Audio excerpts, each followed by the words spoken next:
невмиручести. Хто б її не марив, хоча сик чоловік став чоловіком. Я не можу примиритися со смертю. Тому він видумав собі невмиручість душі, яку проповідують мать усі релігії.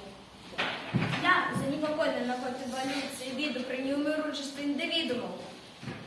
Я подозреваю, что при невмиручести населения за 100 годов выживет 2 миллиардов, кто выглядит как ресурсом. Які не будуть зміни у моралі і етиці, у неумиручому громадстві. Усім нам стало ясно, що неумиручості на усіх не хватить. Тут постає самая тяжкая проблема.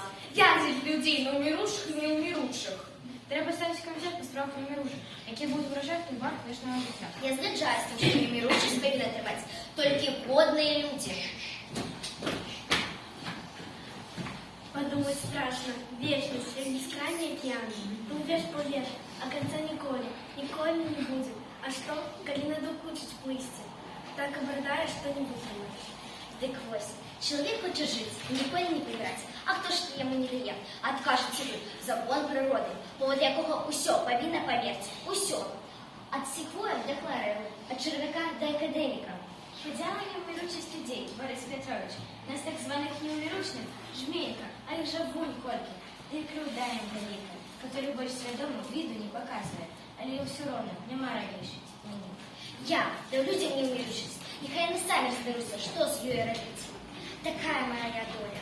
Ці науки люди на кострах горели, а їх ідея жила і перемагала. Неумиручесть индивидуум погоджает обновление виду и будущее человечество закликает не забывать смерти, бо она является необходной умовой вечного обновления.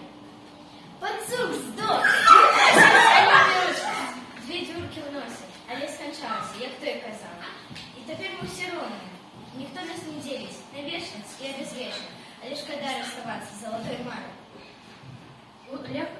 Легче стало на сердце. Больше не треба лишь миллиард и неумиручесть. Шкода, что пришел контакт с Марой про неумиручесть. Шкода.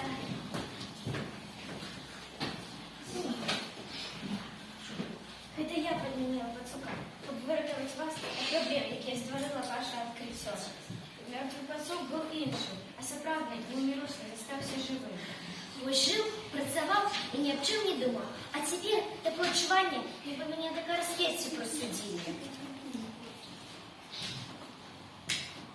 Не варто давать людям неумиручесть, коли она возникает столько проблем и по делу у громадства.